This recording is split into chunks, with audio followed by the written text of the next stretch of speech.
Control system की online lecture series में आप सभी का स्वागत है। अपने पिछले लेक्चर में हम लोगों ने पढ़ा था कि अगर इनपुट बाउंडेड है या अनबाउंडेड है और उसके करस्पॉन्डिंग आउटपुट बाउंडेड है या अनबाउंडेड है तो तीन केसेस हमने पढ़े थे और उसमें हमने पता किया था कि किस स्थिति में सिस्टम स्टेबल होगा या स्टेबल नहीं होगा। अगर बाउंडेड इनपुट बाउंडेड आउटपुट देता है तो सिस्टम स्टेबल होता है। अगर बाउंडेड इनपुट अनबाउंडेड आउटपुट देता है तो सिस्टम अनस्टेबल होता है। अगर बाउंडेड इनपुट ना तो बाउंडेड आउटपुट देता है ना ही बाउंडेड इनपुट देता है, बल्कि जो आउटपुट है वो ना तो बढ़ता है ना घटता है जैसे ही हम टाइम टी को इंक्रीज करते हैं, बल्कि एक अपनी पर्टिकुलर रेंज में ही ऑसिलेट करता रहता है। तो इस तरीके के सिस्टम को हम मार्जिनली स्टेबल सिस्टम कहते हैं। उसके बाद हमने डिस्कस किया था कि अगर पोल की स्थिति अलग अलग जगह पे हो तो फिर सिस्टम स्टेबल होगा या नहीं होगा। उसमें हमने एक केस भी डिस्कस किया था जो कि ये आपकी स्क्रीन पर दिख रहा है। केस ए में हमने डिस्कस किया था कि अगर पोल नेगेटिव रियल एक्सिस पर है तो स्टेबिलिटी पर क्या प्रभाव पड़ेगा। तो इसको भी हमने कैलकुलेट करके देखा था कि अगर इस स्थिति में पोल जो होगा नेगेटिव रियल एक्सिस पर होगा तो हमारा जो आउटपुट है वो टाइम टी को इंक्रीज करने पर किसी एक वैल्यू पर कन्वर्स हो जाएगा और सिस्टम जो होगा वो हमारा स्टेबल होगा। तो ये जो सिस्टम था वो स्टेबल था। आइए आगे के केस कंसीडर करते हैं। दूसरा केस ले लेते हैं। दूसरा केस कहता है कि पोल्स जो है, पोल्स पॉजिटिव रियल एक्सिस पर है, पॉजिटिव रियल एक्सिस पर है। ठीक है, पोल की स्थिति आप ये देख लीजिए लाइक दिस।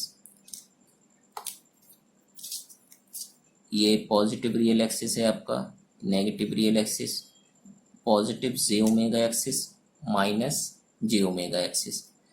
हमें बताया गया है कि पोल्स जो है वो पॉजिटिव रियल एक्सिस पर है तो उसका ट्रांसफर फंक्शन कुछ इस तरीके का होगा, तभी तो पोल्स की वैल्यू प्लस में आएगी। इस स्थिति में क्या होगा, पोल्स क्या हो गया, s is equals to 1 means poles की स्थिति कहाँ पर है, s is equal to plus a पर। ठीक है, तो अब हमें इस स्थिति में पता करना है कि हमारा जो सिस्टम है वो स्टेबल होगा अथवा नहीं। तो जो प्रक्रिया हमने केस ए में की थी वो केस बी में भी करेंगे। इनवर्स ट्रांसफॉर्म लेने पर, इनवर्स लाप्लास ट्रांसफॉर्म लेने पर, ओके, इस इक्वेशन का हम इनवर्स लाप्लास ट्रांसफॉर्म ले लेते हैं। तो इनवर्स लाप्लास ट्रांसफॉर्म किस तरीके से लेते हैं, लाइक दिस। ये GS है ही आपका और इसका भी इनवर्स लाप्लास ट्रांसफॉर्म ले लेते हैं K upon S minus A। तो ये GS है, ये टाइम डोमेन में कन्वर्ट हो जाएगा जब लाप्लास इनवर्स लेंगे, स्मॉल gt से रिप्रेजेंट कर दिया।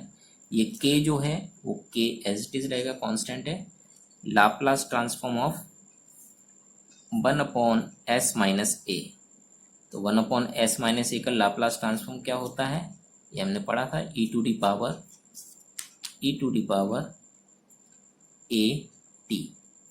ओके, तो जो हमारा GT फंक्शन है means time response, sorry system response जो कहें, आउटपुट कहें या रिस्पॉन्स कहें, जो हमारा आउटपुट है सिस्टम का वो ये आ गया K e to the power AT।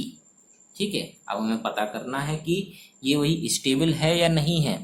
तो स्टेबिलिटी पता करने का वही तरीका है कि T को बढ़ाइए और फिर देखिए कि आउटपुट कन्वर्स हो रहा है या नहीं। देख लेते हैं इसमें भी। T इज इक्वल टू इस तरह बढ़ेगा, यहाँ पर मान लीजिए GT है, तो सबसे पहले आप T is equal to 0 put कीजिए, T is equal to 0 put कीजिए जरा, तो GT की वैल्यू कितनी हो जाएगी आपकी, GT is equal to K e to the power, ये सब 0 हो गया K। जब t इज इक्वल टू 0 है तो gt की वैल्यू कितना है k, t is equal to 0 है तो gt की वैल्यू कितना है k। ओके, आगे बढ़िए। t is equal to infinite रख के देखिए तो gt की वैल्यू क्या आ जाएगी आपकी, gt is equal to k E to the power infinite रखिए तो इन्फाइनाइट इन्फाइनाइट सब इन्फाइनाइट हो जाएगा।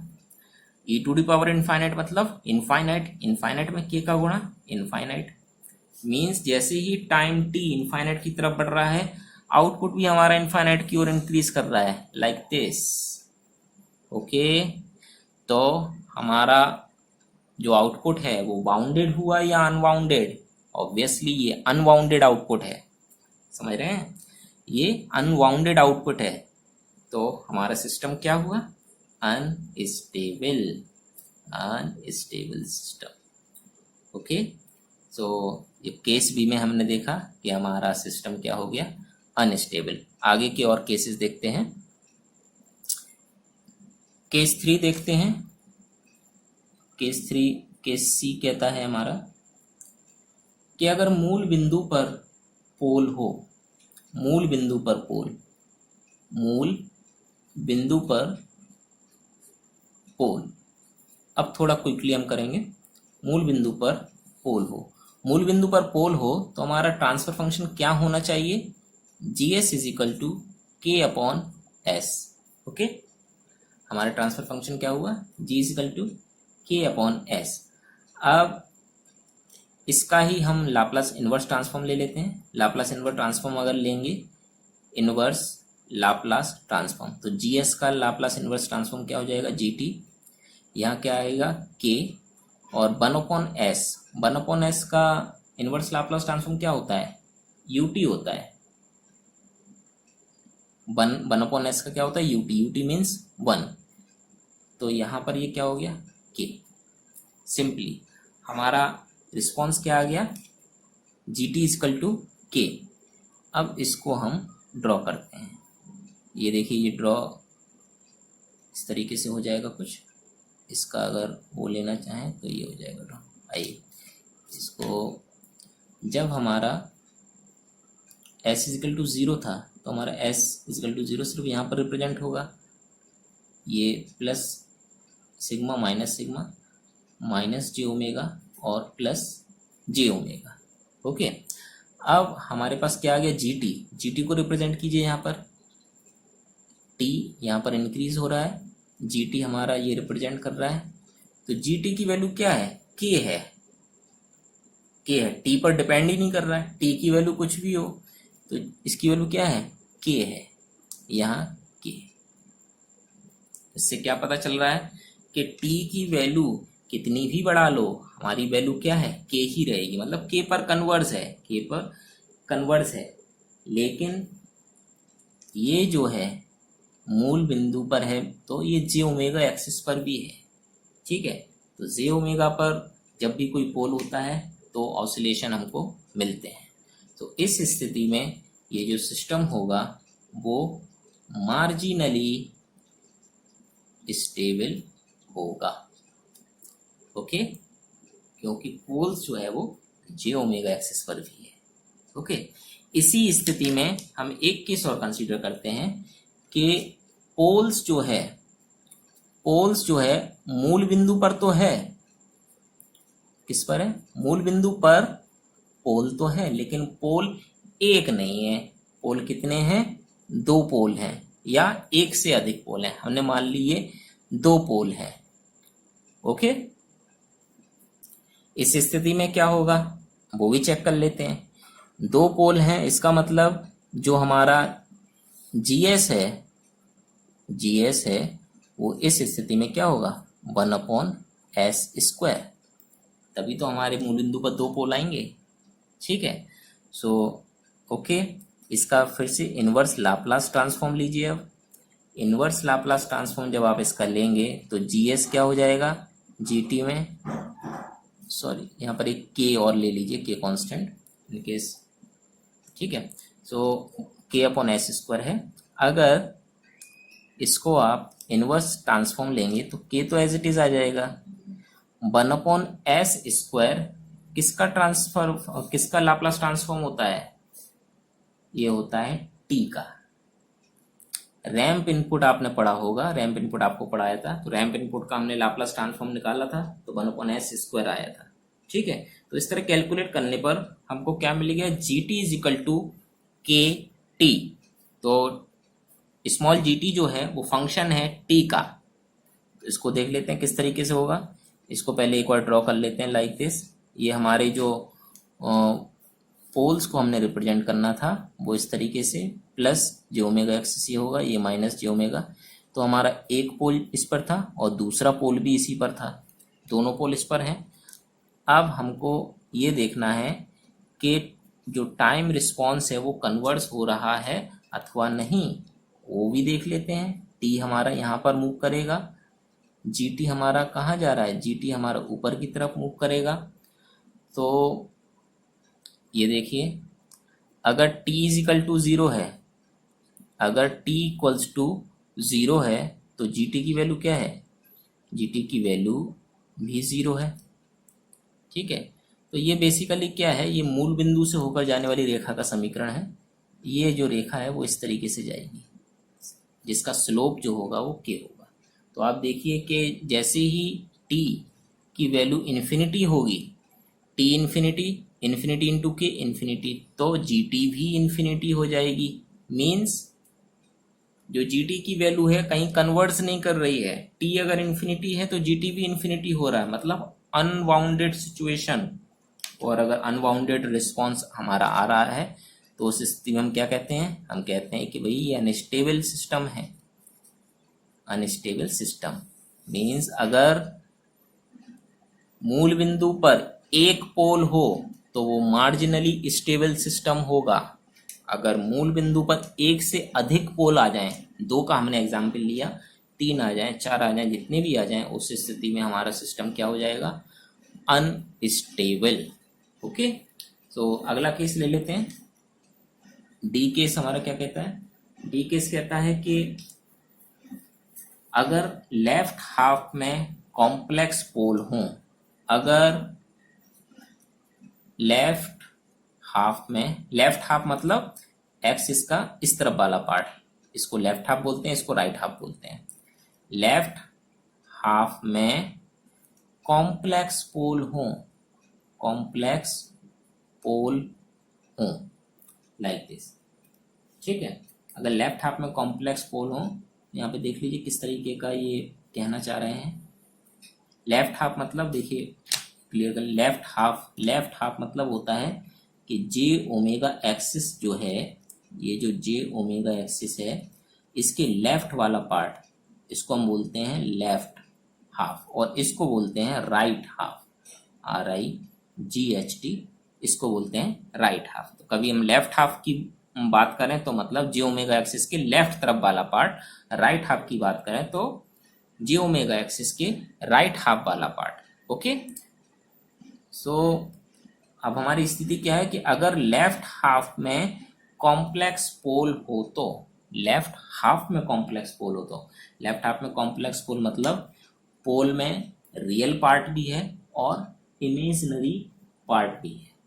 ओके, इमेजिनरी पार्ट भी है, तो हमारा पोल जो है वो यहाँ कहीं लाई कर रहा होगा लाइक दिस। पोल की स्थिति ये है कि उसमें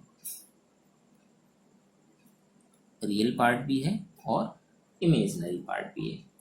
तो लाइक दिस आप मान सकते हैं कि पोल्स के कोऑर्डिनेट होंगे आपके -a प्लस जे ओमेगा, और यहाँ पर होगा -a minus j omega. Means real part भी है और इमेजिनरी पार्ट भी है, इसलिए इसको कॉम्प्लेक्स पोल बोला है। इसको अगर आप एग्जाम्पल लेना चाहें तो इसका एग्जाम्पल प्रॉपर होगा कि हमारा S जो है a plus minus j omega है, ठीक है, -a plus minus j omega. और इसका ये मैं सिर्फ समझाने के लिए बोल रहा हूँ क्योंकि काफ़ी जैसे जैसे आगे बढ़ेंगे थोड़ी कॉम्प्लिकेटेड एक्सप्रेशन आ जाएंगे। तो एक एक्सप्रेशन जो मैं लिख रहा हूँ like 2k s plus a whole upon s plus a का whole square plus omega square.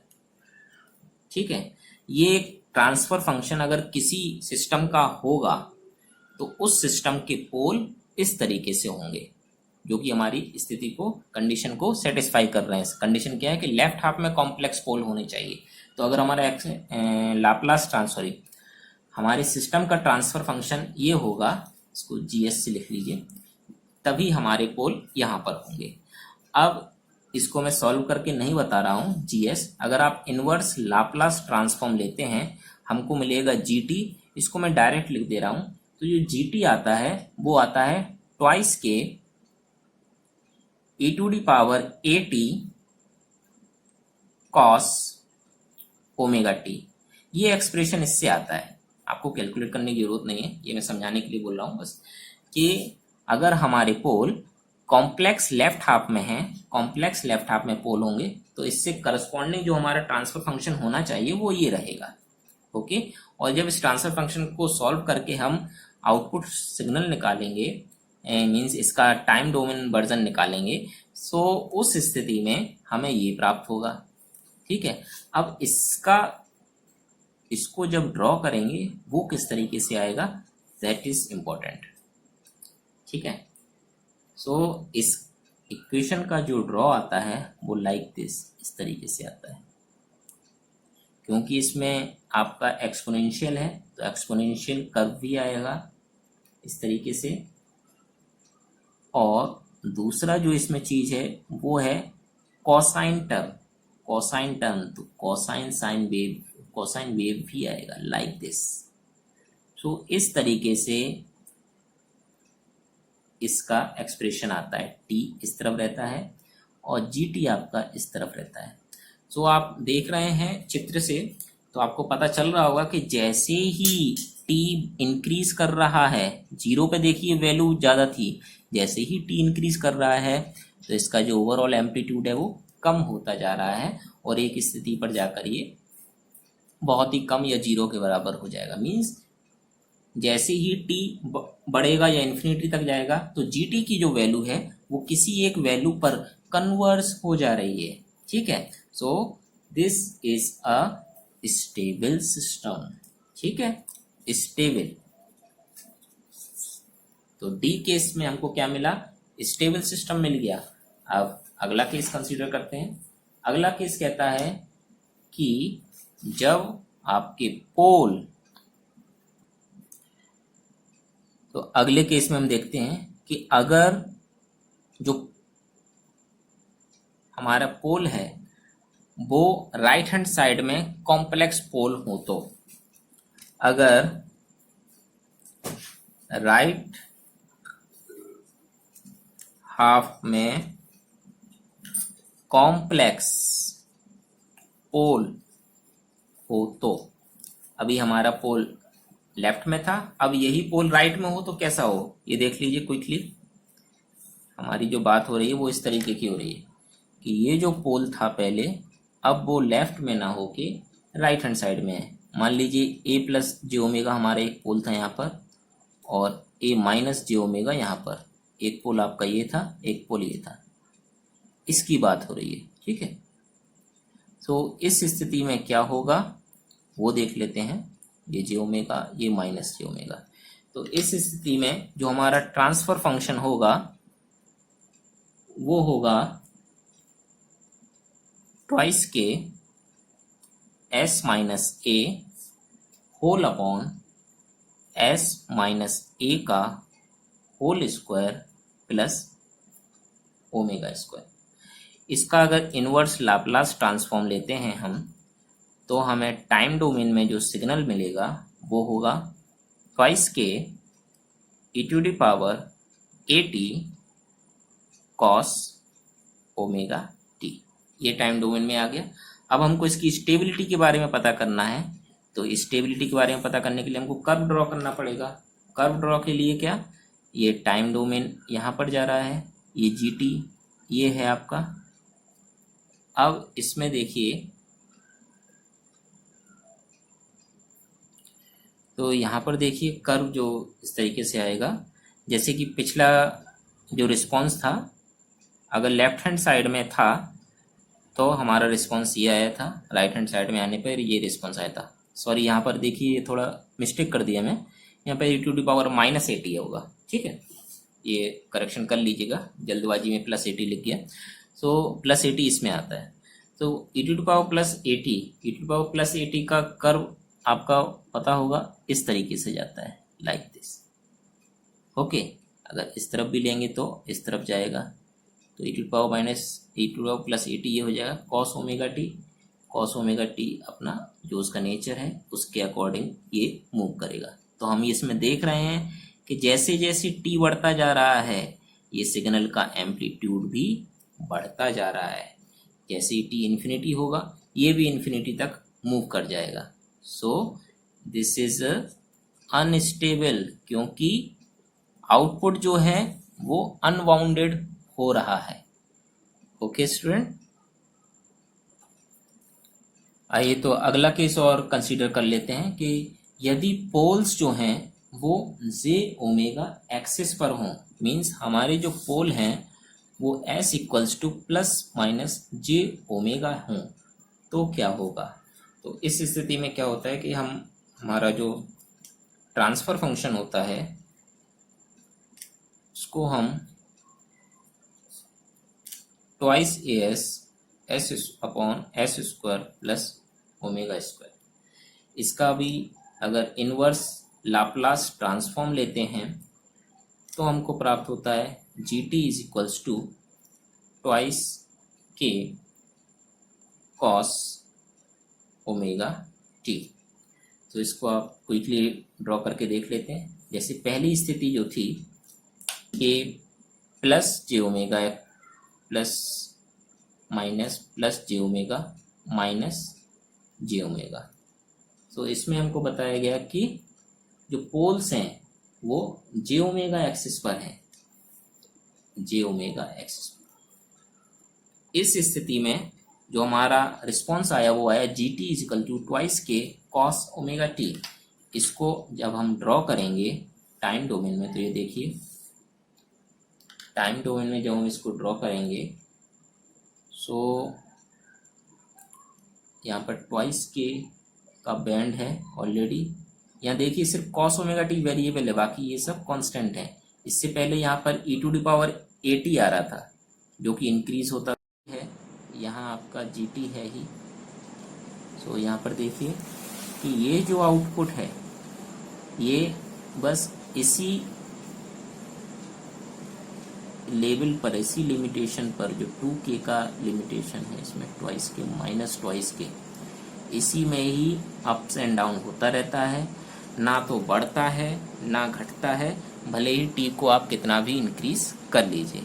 तो ये जो स्थिति होती है वो होती है मार्जिनली स्टेबल, मार्जिनली स्टेबल। तो इस स्थिति में हमारा सिस्टम जो है मार्जिनली स्टेबल है, क्योंकि टाइम को बढ़ाने पर ना तो आउटपुट ना तो कन्वर्ज हो रहा है किसी वैल्यू पर और ना ही एब्रप्टली इन्फिनाइट की ओर इंक्रीज कर रहा है। तो स्टूडेंट ये जो केसेस थे सारे वो डिस्कस कर लिए हमने। पोल्स की लोकेशन के हिसाब से स्टेबिलिटी ज्ञात करना। तो आगे अगले लेक्चर में स्टेबिलिटी से जुड़े कई और बिंदुओं पर बात करेंगे। तो मिलते हैं अगले लेक्चर में। Thank you.